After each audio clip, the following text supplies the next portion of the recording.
எனக்கு தெரியாது ஆதி. ஏன் பாட்டி உயிரோட இருக்கணுங்கிற எண்ணம் உனக்கு இருந்தா நீ வந்துதான் ஆகணும். உடனே கிளம்பி ரெஜிஸ்டர் ஆபீஸ்க்கு வா. மகிழ், ஹலோ.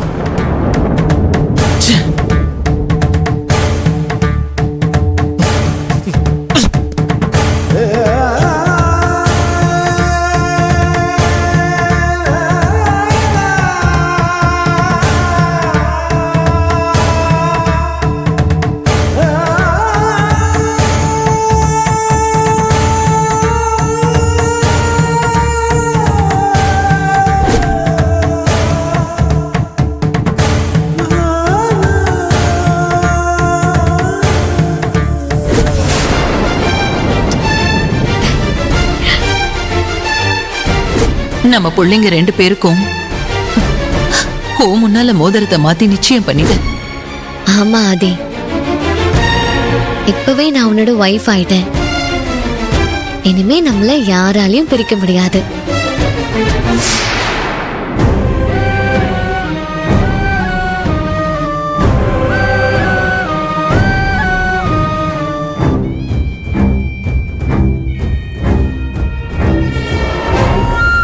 ஏண்டி மகிழினி,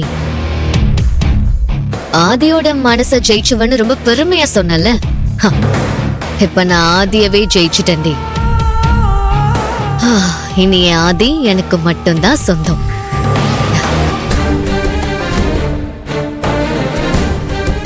நானும் ஆதியும் மோதிரத்தை மாத்திக்கிட்டத நினைச்சு நினைச்சு நீ வேதனைப்படணும்டி. இனிமே ஆதி உனக்கு கிடைக்க மாட்டான்னு உன் மண்டையில உரைக்கணும்.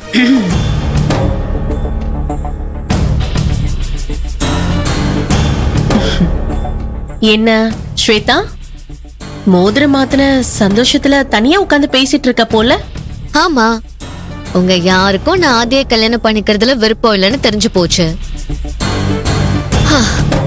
அதனால என் மனசுல இருக்கிற சந்தோஷத்தை நான் யார்கிட்ட ஷேர் பண்ண முடியும்? அதான் எனக்கு நானே சொல்லி சந்தோஷப்பட்டுட்டு இருக்கேன். ஆனா எனக்கு மோதிரம் மாத்தினதுல சந்தோஷம் இல்ல. இன்னைக்கு 2 சந்தோஷமான விஷயம் நடந்திருக்கு. அப்படி என்ன 2 சந்தோஷம்? நான் ஆதியோட மோதிரம் மாத்தினது என் வாழ்க்கையிலேயே மிகப்பெரிய சந்தோஷம். 2வது ஒரு சின்ன அல்ப சந்தோஷம். அது என்னன்னு புரியல. நான் ஆதியோட மோதிரம் மாத்திக்கிட்ட விஷயத்த அந்த மகிழினிக்கு ஆதாரத்தோட காட்டி அவளை வெறுப்பேத்தினதுதான் 2வது சந்தோஷம். அப்படியா? நீ என்ன விட பக்காவில்லின்னு எனக்கு தெரியும்டி. உன்னை கல்யாணம் பண்ணா என் தம்பியோட கதி அதோ கதிதான். டாக்டரா இருக்கிற அவனை நீ பேஷண்டா மாத்திருவ. என்னடா இவ இவ்ளோ வன்மத்தோட இருக்காளேன்னு பாக்குறீங்களா? சின்ன வயசுல இருந்தே நான் ஆதிக்காக காத்துட்டு இருக்கேன். நேத்து வந்த அவ என் ஆதிய கொண்டு போக விடுவனா?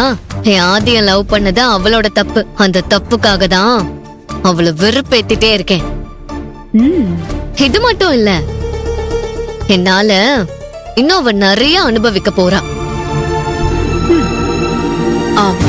டே வாடா.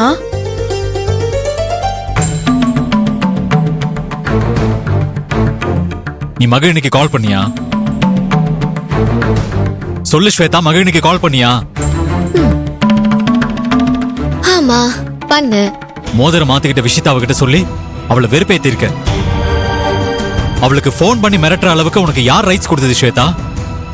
நீ எதுக்காக இவ்ளோ கோவப்படுற? நான் உன்னோட வைஃப் ஆக போறவ. இத்தனை காலமா உனக்காகவே காத்துட்டு இருந்த உன்னோட சொந்த தாய் மாமன் பொண்ணு. அவளுக்காக ஏமல கோவப்படுவியா ஆதி? கோவப்படக்கூடாதுன்னா இத்தனை நாள் பொறுமையா இருந்த ஸ்வேதா. ஆனா நீ நடந்துகிட்ட விதம் என்ன ரொம்ப கோவப்படுத்திருச்சு. இப்ப சொல்ற நல்லா கேட்டுக்க. நீ என்னோட மாமா பொண்ணுங்கிறதுனால சின்ன வயசுல இருந்து உன் மேல பாசமா இருந்தது உண்மைதான். ஆனா நீ எனக்கு வைஃபா வரணும்னு நான் நினைச்சதே இல்ல. நானும் மகிழினியும் ஒருத்தருக்கு ஒருத்தர் ஃப்ரெண்ட்ஸா பழகி ஒருத்தரை ஒருத்தர் புரிஞ்சுக்கிட்டு லவ் பண்ண ஆரம்பிச்சோம். இப்ப வரைக்கும் நான் மகிழினியை மட்டும்தான் லவ் பண்றேன்.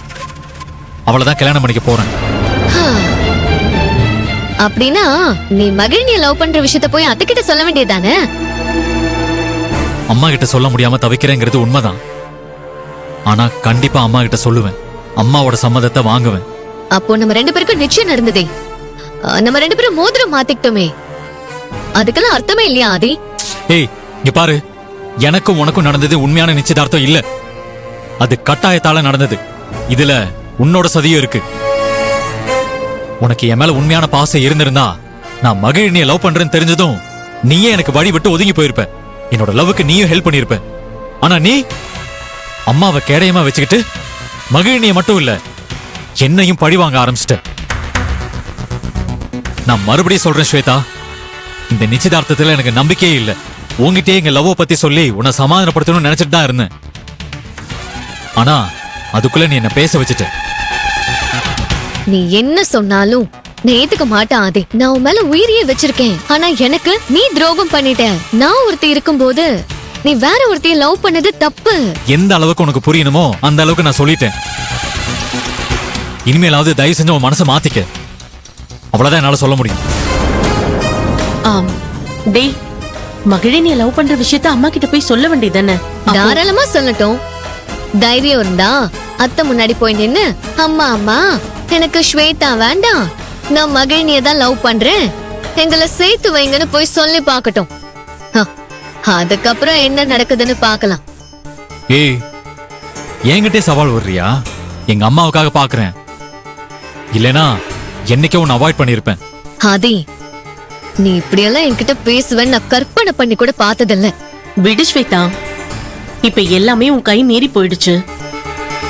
இனிமே ஆதிய உன்னால கட்டுப்படுத்த முடியாது. அப்படியா ஆதி?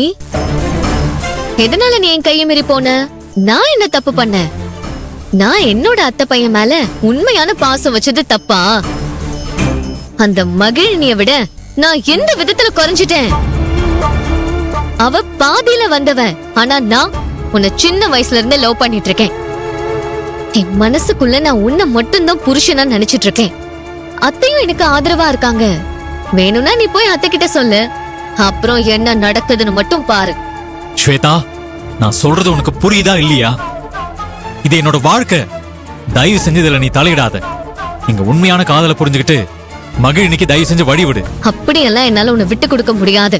இத்தனை நாளா நீதான் உலகம் நான் வாழ்ந்துட்டேன். என்னால உன்னை மறக்க முடியாது. நீதான் மகிழினிய மறக்கணும். அதான் உனக்கும் நல்லது, நம்ம குடும்பத்துக்கும் நல்லது. இத நான் போய் இப்பவே அத்தை கிட்ட சொல்லி மகிழினிக்கு ஒரு முடிவை கட்டுறேன். அத்தை, ஏய் அத்தை. ஸ்வேதா, வேண்டாம். அம்மா கூப்பிடாத. அவங்க என் மேல உயிரே வச்சிருக்காங்க. அத நினைச்சுதான் இத்தனை நாள் நான் அமைதியா இருக்கேன். என் அம்மாவுக்கு மட்டும் ஏதாவது ஆச்சுன்னா அதை என்னால தாங்கிக்கவே முடியாது.